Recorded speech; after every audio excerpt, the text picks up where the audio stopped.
ಆತ್ಮೀಯ ವಿದ್ಯಾರ್ಥಿಗಳೇ, ಕಳೆದ ತರಗತಿಯಲ್ಲಿ ಪೇಪರ್ ಫಸ್ಟ್ ಸಾರ್ವಜನಿಕ ಹಣಕಾಸಿನಲ್ಲಿ ನಾವು ಎರಡನೆಯ ಅಧ್ಯಾಯದ ಬಗ್ಗೆ ಚರ್ಚಿಸ್ತಾ ಇದ್ವಿ. ಅದರಲ್ಲಿ ತೆರಿಗೆಯೇತರ ಆದಾಯದ ಮೂಲಗಳನ್ನು ಕುರಿತು ಚರ್ಚಿಸ್ತಕ್ಕಂಥದ್ದು. ಹಿಂದಿನ ತರಗತಿಯಲ್ಲಿ ಮೊದಲನೆಯ ಮೂಲವಾಗಿರ್ತಕ್ಕಂತಹ ಆಡಳಿತಾತ್ಮಕ ಆದಾಯ, ಸರ್ಕಾರ ಕೆಲವೊಂದಿಷ್ಟು ಆಡಳಿತಾತ್ಮಕ ಚಟುವಟಿಕೆಗಳ ಮೂಲಕ ಆದಾಯವನ್ನು ಸಂಪಾದನೆ ಮಾಡ್ತಕ್ಕಂಥದ್ದು. ಆ ರೀತಿಯ ಆದಾಯವನ್ನು ನಾವು ತೆರಿಗೆಯೇತರ ಆದಾಯ ಅಂತ ಕರಿತಾ ಇದ್ದೀವಿ. ಆಡಳಿತಾತ್ಮಕ ಆದಾಯಗಳು ಅಂತಂದರೆ ಶುಲ್ಕಗಳು, ಅನುಮತಿ ಶುಲ್ಕ, ಬೆಲೆಗಳು, ವಿಶಿಷ್ಟ ತೆರಿಗೆಗಳು, ಸ್ಥಾನಿಕ ಸಂಸ್ಥೆಗಳ ತೆರಿಗೆಗಳು, ದಂಡ, ಇವೆಲ್ಲವುಗಳು, ಅದರ ಜೊತೆಗೆ ಬೇವಾರಿಸಿ ಆಸ್ತಿ, ಇವು ಆಡಳಿತದಿಂದ ಬರ್ತಕ್ಕಂತಹ ಆದಾಯ, ತೆರಿಗೆಯೇತರ ಆದಾಯವಾಗಿರ್ತಕ್ಕಂಥದ್ದು. ಇನ್ನು ಎರಡನೆಯ ಮೂಲ ಸಾರ್ವಜನಿಕ ವಾಣಿಜ್ಯೋದ್ಯಮಿಗಳಿಂದ ಮತ್ತು ಆಸ್ತಿಗಳಿಂದ ಬರುವ ಆದಾಯ. ಸಾರ್ವಜನಿಕ ಆಸ್ತಿ ಮತ್ತು ವಾಣಿಜ್ಯೋದ್ಯಮಗಳಿಂದ ಬರ್ತಕ್ಕಂಥ ಆದಾಯ.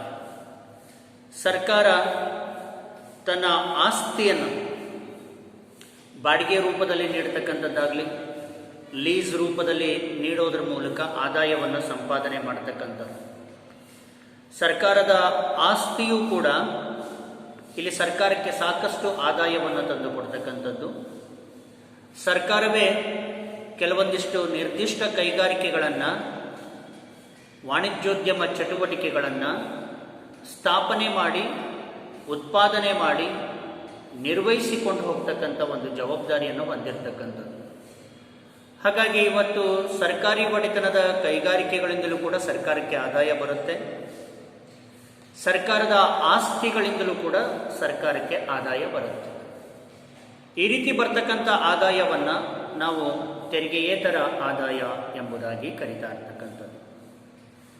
ಇಲ್ಲಿ ಸರ್ಕಾರಿ ಒಡೆತನದಲ್ಲಿರ್ತಕ್ಕಂತಹ ಕಟ್ಟಡಗಳು, ಜಮೀನುಗಳು, ಅರಣ್ಯಗಳು, ಗಣಿಗಾರಿಕೆಗಳು ಮೊದಲಾದಂತಹ ಸಾರ್ವಜನಿಕ ಆಸ್ತಿಗಳು ಸರ್ಕಾರಕ್ಕೆ ಅತ್ಯಧಿಕ ಆದಾಯವನ್ನು ತಂದು ಕೊಡ್ತಕ್ಕಂಥದ್ದು.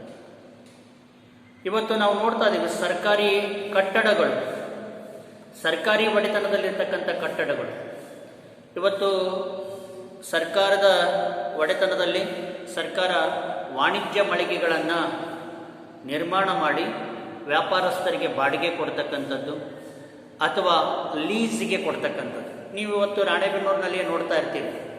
ರಾಣೆಬೆನ್ನೂರಿನಲ್ಲಿ ನ್ಯಾಷನಲ್ ಹೈವೇ ಅಕ್ಕಪಕ್ಕ ಬದಿಯಲ್ಲಿ, ಹೈವೇ ಬದಿಯಲ್ಲಿ ನಿರ್ಮಾಣವಾಗಿರ್ತಕ್ಕಂಥ ದೊಡ್ಡ ದೊಡ್ಡ ಮಳಿಗೆಗಳು, ಅವೆಲ್ಲ ನಗರಸಭೆಯ ಮಳಿಗೆಗಳು, ಸರ್ಕಾರಿ ಒಡೆತನದ ಮಳಿಗೆಗಳು. ಆ ರೀತಿ ಮಳಿಗೆಗಳನ್ನು ನಿರ್ಮಾಣ ಮಾಡಿ ವ್ಯಾಪಾರಸ್ಥರಿಗೆ ಬಾಡಿಗೆ ಕೊಡ್ತಕ್ಕಂಥದ್ದು, ಅದರಿಂದ ಸಾಕಷ್ಟು ಆದಾಯ ಬರುತ್ತೆ ಸರ್ಕಾರಕ್ಕೆ. ಅದೇ ರೀತಿ ನೀವು ಆ ಪೋಸ್ಟ್ ಸರ್ಕಲ್ ಕಡೆಗೆ ಹೋದರೆ, ಅಲ್ಲಿ ಬಸ್ ಸ್ಟ್ಯಾಂಡ್ನಿಂದ ಪೋಸ್ಟ್ ಸರ್ಕಲ್ ಕಡೆಗೆ ಹೋಗುವಾಗ ಪೋಸ್ಟ್ ಸರ್ಕಲ್ ಬಳಿ ಎಡಭಾಗದಲ್ಲಿರ್ತಕ್ಕಂಥ ದೊಡ್ಡ ಕಾಂಪ್ಲೆಕ್ಸ್ ಏನಿದೆಯಲ್ಲ, ಅದು ನಗರಸಭೆಯ ಕಾಂಪ್ಲೆಕ್ಸ್ ಮಳಿಗೆಗಳು. ಆ ರೀತಿ ಸಾರ್ವಜನಿಕ ಆಸ್ತಿಯಲ್ಲಿ ಈ ರೀತಿ ಕಟ್ಟಡಗಳನ್ನು ನಿರ್ಮಾಣ ಮಾಡಿ, ಮಳಿಗೆಗಳನ್ನು ನಿರ್ಮಾಣ ಮಾಡಿ ಸರ್ಕಾರ ವಾಣಿಜ್ಯ ಚಟುವಟಿಕೆಗಳಿಗೆ ಬಾಡಿಗೆ ಕೊಡೋದ್ರಿಂದ ಸರ್ಕಾರಕ್ಕೆ ಸಾಕಷ್ಟು ಆದಾಯ ಹರಿದು ಬರ್ತಕ್ಕಂಥದ್ದನ್ನು ನಾವಿಲ್ಲಿ ಕಾಣ್ತಾ ಇದ್ದೀವಿ. ಹಾಗೆಯೇ ಸರ್ಕಾರಿ ಒಡೆತನದಲ್ಲಿರ್ತಕ್ಕಂಥ ಜಮೀನುಗಳನ್ನು ಕೂಡ ಲೀಸಿಗೆ ಕೊಡ್ತಕ್ಕಂಥದ್ದು. ಅರಣ್ಯಗಳು, ದೇಶದ ಸಂಪೂರ್ಣ ಅರಣ್ಯ ಪ್ರದೇಶ ಅದು ಸರ್ಕಾರದ ನಿಯಂತ್ರಣದಲ್ಲಿರುತ್ತೆ.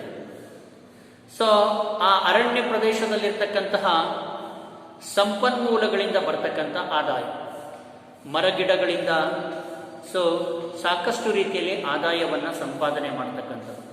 ಹಾಗೆಯೇ ಗಣಿಗಾರಿಕೆಗಳು, ಮೈನಿಂಗ್ಸ್, ಇವತ್ತು ಅನೇಕ ರೀತಿಯಲ್ಲಿ ಈ ಖನಿಜ ಸಂಪತ್ತನ್ನು ಹೊರತೆಗೆದು ಮಾರಾಟ ಮಾಡತಕ್ಕಂತಹ ಒಂದು ಚಟುವಟಿಕೆಯಿಂದ ಸಾಕಷ್ಟು ಆದಾಯ ಬರ್ತಕ್ಕಂಥದ್ದು. ಇವತ್ತು ಕಲ್ಲು ಗಣಿಗಾರಿಕೆ ಇರ್ಬೋದು, ಕಲ್ಲಿದ್ದಲು ಗಣಿಗಾರಿಕೆ ಇರ್ಬೋದು, ಮ್ಯಾಂಗ್ನೀಸ್ ಗಣಿಗಾರಿಕೆ ಇರ್ಬೋದು, ಕಬ್ಬಿಣ ಮತ್ತು ಉಕ್ಕು ಅದಿರಿನ ಗಣಿಗಾರಿಕೆ ಇರ್ಬೋದು, ಮರಳು ಗಣಿಗಾರಿಕೆ ಇರಬಹುದು.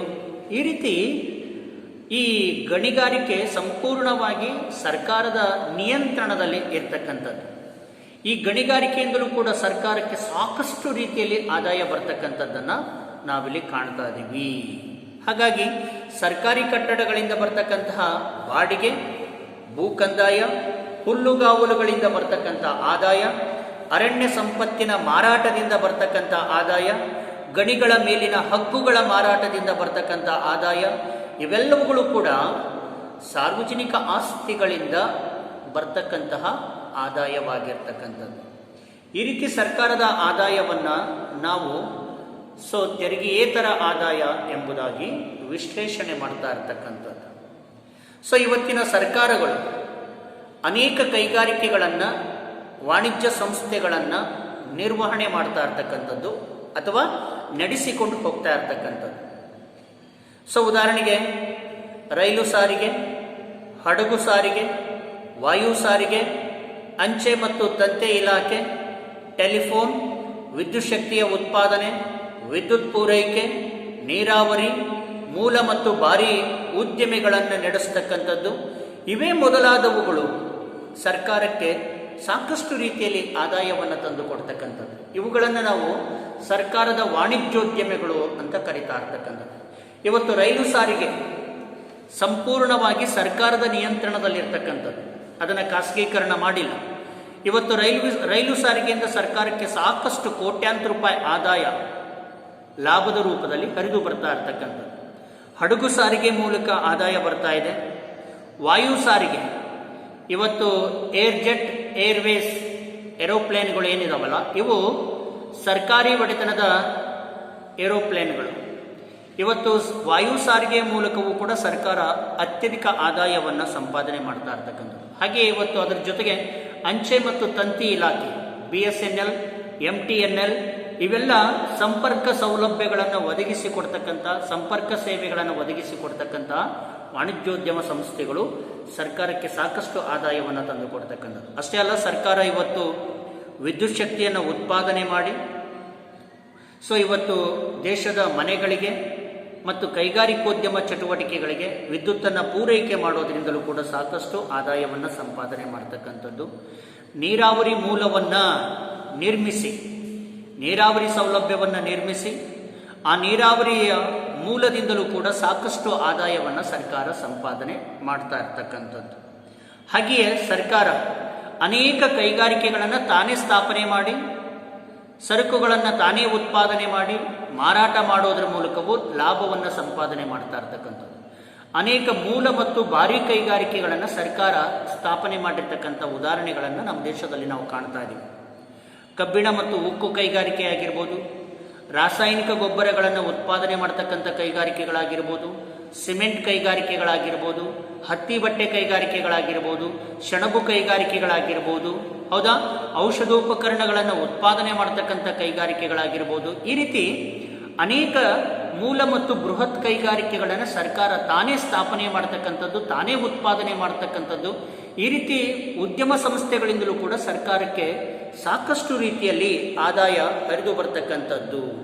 ಈ ವಾಣಿಜ್ಯೋದ್ಯಮ ಸಂಸ್ಥೆಗಳನ್ನು ಸರ್ಕಾರ ಲಾಭಕ್ಕಾಗಿಯೇ ಸ್ಥಾಪನೆ ಮಾಡಿದ್ರೂ ಸಹ ಅವು ಸರ್ಕಾರಕ್ಕೆ ಆದಾಯವನ್ನು ತಂದು ಕೊಡ್ತಕ್ಕಂಥದ್ದು.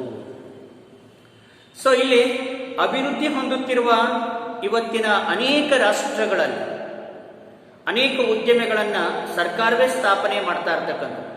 ಉಕ್ಕು ಮತ್ತು ಕಬ್ಬಿಣ, ಭಾರೀ ಯಂತ್ರೋಪಕರಣಗಳು, ಭಾರೀ ವಿದ್ಯುತ್ ಉಪಕರಣಗಳು, ರಾಸಾಯನಿಕ ಗೊಬ್ಬರ, ಇವೇ ಮೊದಲಾದ ಉದ್ಯಮಿಗಳನ್ನು ಸ್ಥಾಪಿಸಲಿಕ್ಕೆ ಭಾರೀ ಪ್ರಮಾಣದಲ್ಲಿ ಬಂಡವಾಳ ಬೇಕಾಗಿರೋದ್ರಿಂದ ಮತ್ತು ಅವು ರಾಷ್ಟ್ರದ ಆರ್ಥಿಕ ಅಭಿವೃದ್ಧಿಗೆ ಅವಕಾಶ ಮಾಡಿಕೊಡೋದ್ರಿಂದ ಸರ್ಕಾರವೇ ಅವುಗಳನ್ನು ಸ್ಥಾಪನೆ ಮಾಡ್ತಕ್ಕಂಥದ್ದು.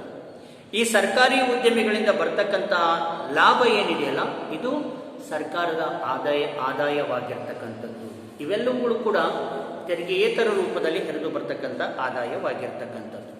ಇನ್ನು ಕೊನೆಯದಾಗಿ ಬರ್ತಕ್ಕಂಥದ್ದು ಇತರೆ ಆದಾಯಗಳು.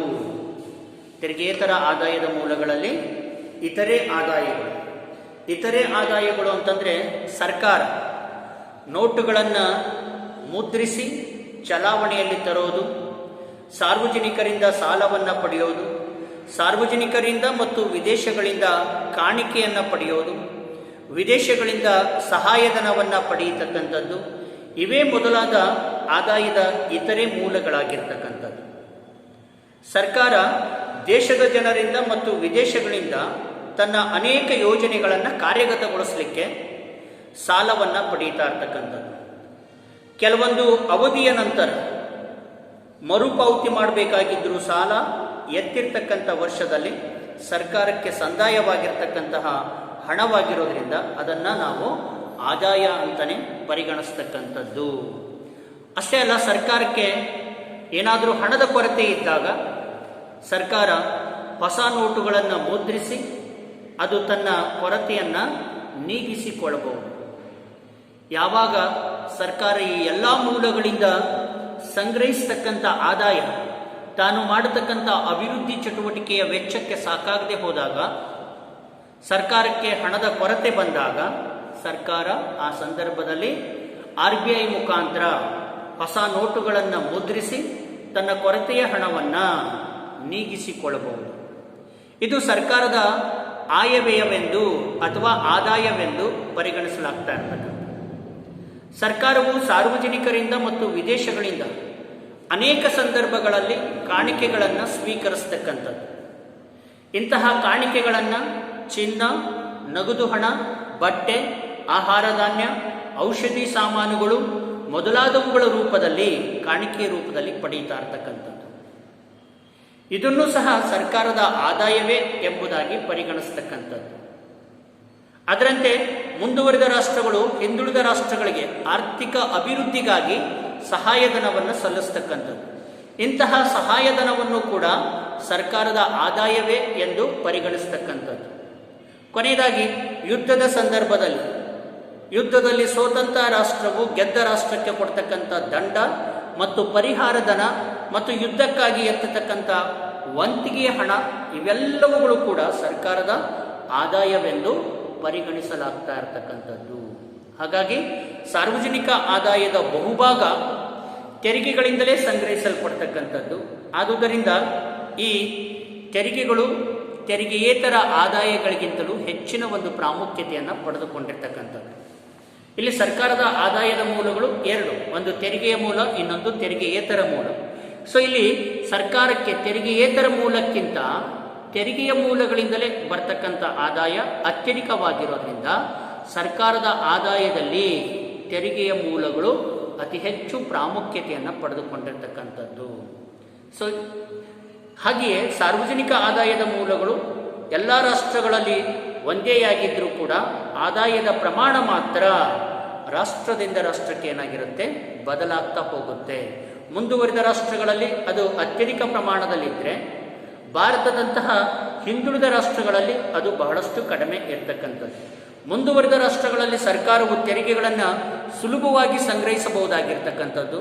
ಆದರೆ ಹಿಂದುಳಿದ ರಾಷ್ಟ್ರಗಳಲ್ಲಿ ತೆರಿಗೆಗಳ ಮೂಲಕ ಆದಾಯವನ್ನು ಸಂಗ್ರಹಿಸೋದು ಕಠಿಣಕರವಾಗಿರ್ತಕ್ಕಂಥದ್ದು. ಯಾಕೆ ಅಂತಂದರೆ ಈ ರಾಷ್ಟ್ರಗಳಲ್ಲಿ ಜನರ ಆದಾಯದ ಮಟ್ಟ ಬಹಳಷ್ಟು ಕಡಿಮೆ ಇರೋದ್ರಿಂದ ಸೊ ಅವರು ಬಹಳ ಕಷ್ಟದಿಂದ ತೆರಿಗೆಗಳನ್ನು ಕೊಡಬೇಕಾಗುತ್ತೆ. ಇವಿಷ್ಟು ಇತರೆ ಆದಾಯದ ಮೂಲಗಳು. ಇಲ್ಲಿಗೆ ಇದು ತೆರಿಗೆಯ ಮೂಲ ಮತ್ತು ತೆರಿಗೆಯೇತರ ಆದಾಯದ ಮೂಲ ಮುಗಿಯಿತು. ಇದು ಲಾಂಗ್ ಕ್ವಶನ್ ಕೇಳ್ತಾರೆ, ಸರ್ಕಾರದ ಆದಾಯದ ಮೂಲಗಳನ್ನು ಕುರಿತು ಚರ್ಚಿಸಿರಿ ಅಂತ. ಓಕೆ, ಧನ್ಯವಾದಗಳು.